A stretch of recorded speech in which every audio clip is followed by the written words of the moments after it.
Mario once again, and this is a bit of progress here. As you can see, my cart is on the side.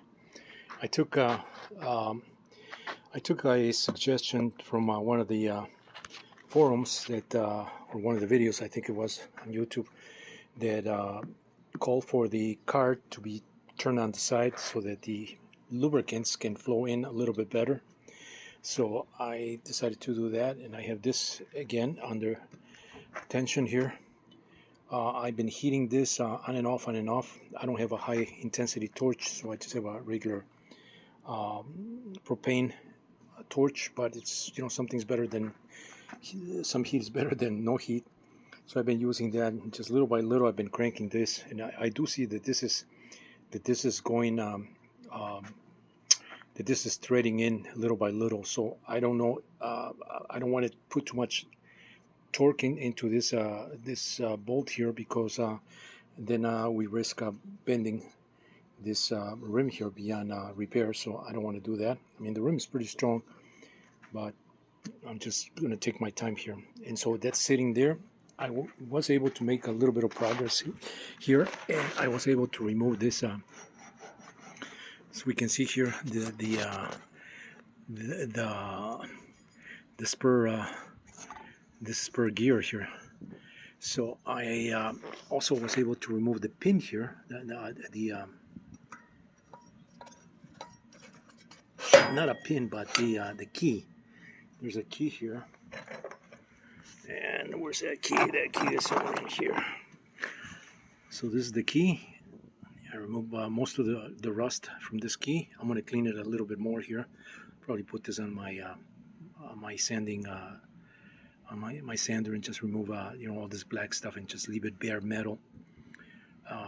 I will be greasing these when I reinstall this. Hopefully I can get, like I said, this wheel out. This is the brake drum. That is solid in there. It's still stuck. I was hoping to pry this out, but nope. I was trying also to pry this, and this is the reason for this crowbar here. I have a couple of them, one on the back, one at the front, and I was trying to pry this, see if I can pry the bearing, which I found out that bearing is integral with this collar here. I have removed the set screws. I was able to remove all the set screws from all these parts. This sprocket, and this ball bearing here. I mean, this car is really well built. I mean, as I'm working on this, I talked about the simplicity of the car and why I like this car, because it's very, very solid, and I'm kind of glad I bought it. I was going to settle for a much lighter and smaller and car that did not have these big wheels. But I'm glad I settled on. I'm glad I bought this one. I was looking at three options. Luckily, this one just happened to come my way at the right time. And so,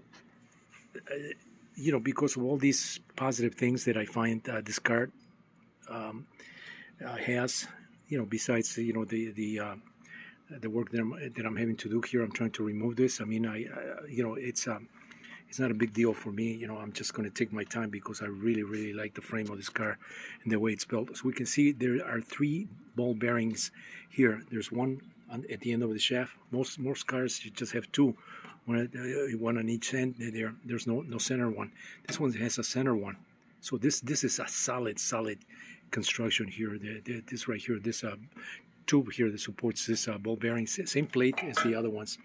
It's pretty solid. I mean, this is not going anywhere. You can run this. I mean, I won't be running as rough as I believe this car was meant to be driven.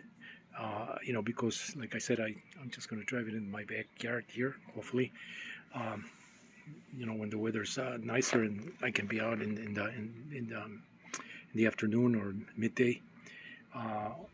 If I go with a gas engine. If I go with electric, I can ride this also at nighttime. So I mean, I really like this car, but it's for my style of driving, I'm not a not somebody that's going to be driving this, in the woods or in the dirt, or So it's going to be a nice clean car. Um, Once I get done taking it completely apart and sandblasting it and painting it, because I want to make it look nice. I mean, it's a nice frame. I really, I'm really pumped into getting it back into a nice aesthetical form. And so, spending time, trying to get these parts out, I have to do it. I mean, I'm committed. I have to commit to these things. Once you start opening things up and you get into it, you almost have to commit.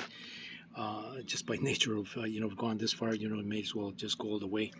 I read that some people are cutting the shafts. I'm not about to cut the shaft. I mean, this is a perfectly good shaft, solid shaft. And as we can see here, I started just using just a sponge sanding block, and I was able to remove some of the rust. It's not really bad. It's not really heavy rust.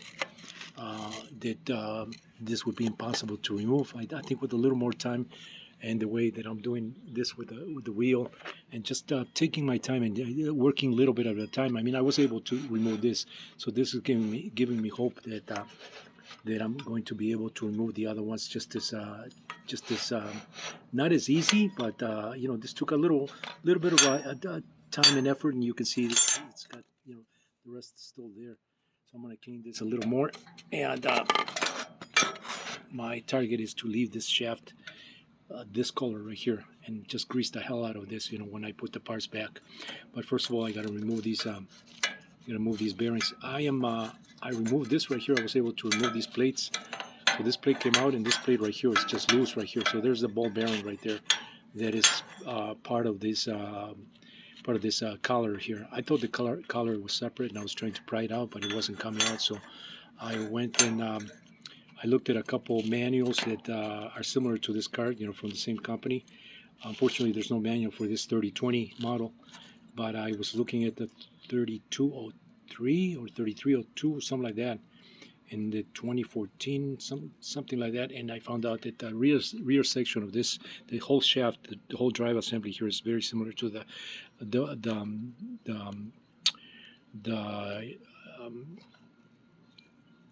32, I believe it's the 3202, and the front section is similar to the 2014. I believe those are the ones. I put all that information in, by the way, in the do-it-yourself go-kart forum. I was able to join there a couple of days ago, and so I've been putting all this information. It just started a new thread on this Yerf, what is this called? A Yerf dog. I was going to say Nerf, but it's Yerf dog. So this is where I'm at right now, and I'm just doing these videos, just to capture my progress here slowly, and also to record, what I'm doing, how I'm doing this, so that it's on record. If somebody else wants to approach it, you know what you're in for. This is is it worth it? Yes. I mean, the car is solid. If you end up getting a car like this, with a solid frame, then it's worth doing what I'm doing here. Otherwise, there's no point. If this needed a lot of welding, if it was damaged, I wouldn't be doing this. But this is a very nice, very, very nice car.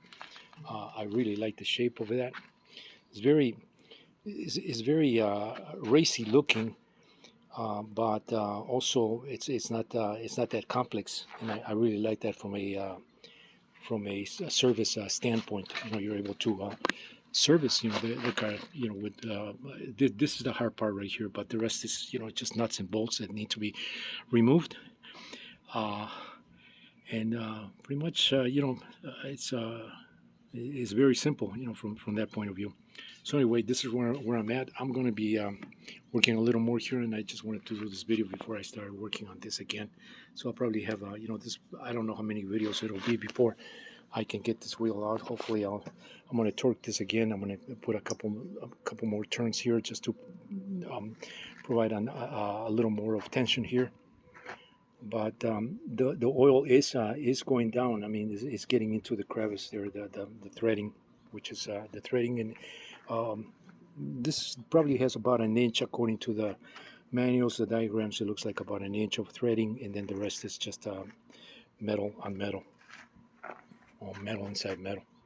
So anyway, Mario, once again, stay tuned for more videos on this interesting project here.